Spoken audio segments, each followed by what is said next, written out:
So, if you're like me, you're probably a boatless peasant. Despite the lack of watercraft, catching sturgeon from the bank is completely doable. I'm going to show you how to set up a sturgeon bank rod to help you land these modern day river dinos. If that's what you're hoping to accomplish by watching this video, then this is the video for you. Before we get into the video, if you could please like, subscribe, and share, it'd mean the world to us. The first piece of tackle we will go over is the rod we use. We have used various rods in the past, but the one we come back to every time is the Ugly Stick Big Water. It's hands down our favorite we've used based off the durability and the price.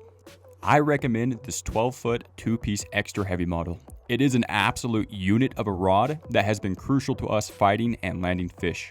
I'm 6'2", so I modified my Ugly Stick to be about 12 inches longer, which allows me to fight sturgeon by my chest rather than by my waist. If you are blessed or cursed with taller genetics and want or need to modify your sturgeon rod, check out my how-to video in the description. Next, the reel I use is a Shimano Torium 50 HG baitcaster, which is the biggest reel in that model lineup. What I like about it is that it doesn't have a line guide, which I honestly believe just gets in the way. If you're learning how to use a baitcaster for the first time, do yourself a favor and get a reel that is open-faced and does not have a line guide. The line guide just makes it harder to get the backlashes out. Next, the line we use is 60-pound P-line.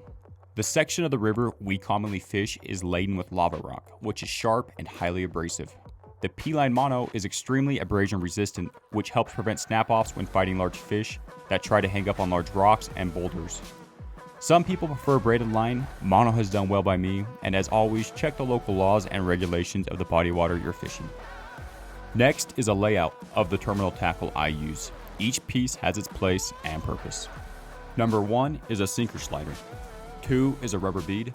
3 is a heavy-duty swivel. 4 is a sturgeon leader, which contains the hook. And lastly is a sinker heavy enough to hold your bait in place in the river current. Once you have your reel firmly attached to your rod, you're going to run the line through the eyelets. If the line has been used before, I will cut off anywhere from 5 to 10 feet of line. That way we can eliminate the majority of any nicks or abrasions from previous fishing trips. This is a good insurance policy against snapping fish off. Next, you will run the line through the sinker slider.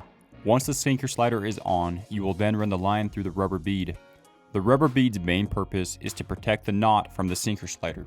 The rubber bead acts as a bumper or a cushion in case the sinker slider slams against the knot.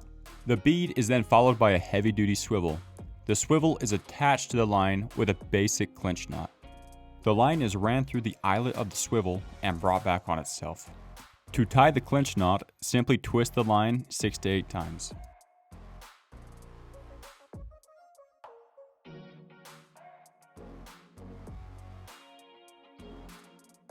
After making the twists, you will then run the tag end through the bottom of the loop.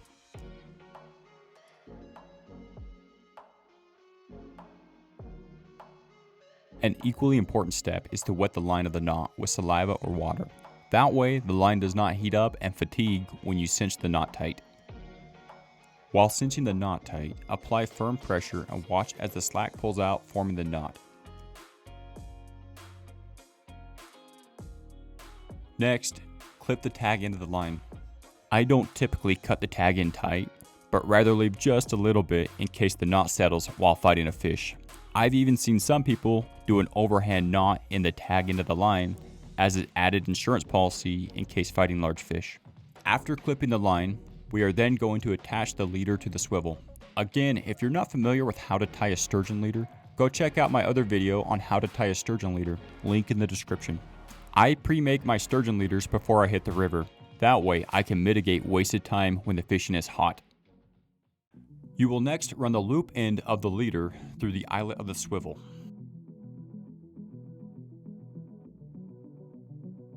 Next, you will run the hook through the loop end, creating a hitch knot.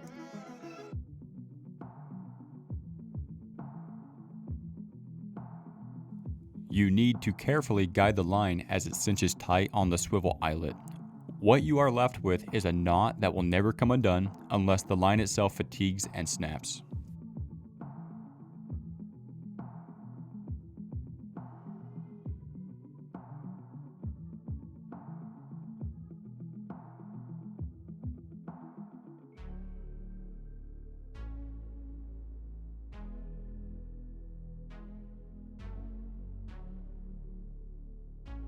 This is what your setup should look like at this point.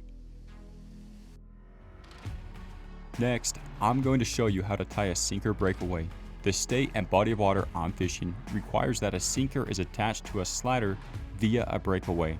The strength of the line used to tie the breakaway must be less than the main line. The purpose for this is to mitigate the amount of hooks left in the river, which could harm or kill slow-growing sturgeon. Even if your state doesn't require this, I recommend you have a breakaway for the benefit of the sturgeon. And as always, check your local laws and regulations to make sure you're not in the wrong. For my breakaways, I use 30-pound line that I tie overhand loop knots on either end of a section of line.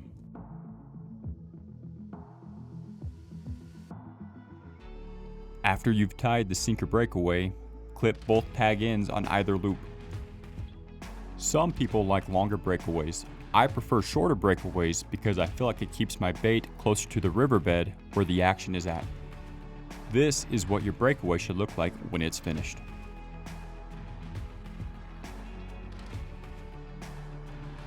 After tying the sinker breakaway, you're going to attach it to the sinker with the same hitch knot that we used to attach the leader to the swivel.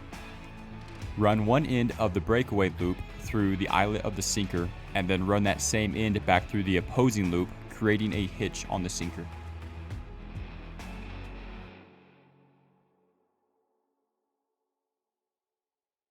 And finally, you will attach the sinker via the breakaway loop to the sinker slider. The sinker slider has a clasp that pops open like a swivel. In the end, this is what your rig should look like. There are many ways to rig for sturgeon. This setup has done well by me. One piece of gear that you will need is a sturdy rod holder. I like these homemade holders, very basic, just a piece of steel pipe welded to a steel form stake. Pro tip, if you are fishing for sturgeon at night, zip tie a glow stick to the tip of the rod. The glow stick makes every bite clear as day. I use these Kim lights. They can be seen from half a mile away and last all night. Just like all of the products used here today, I'll put the links in the description below. The purpose of this channel is to document me catching 1,000 species of fish with a few how-tos thrown in. I would love for you to come along on this wild ride, so please subscribe, like, and share. I love all species of fish, however, I may have a soft spot for sturgeon.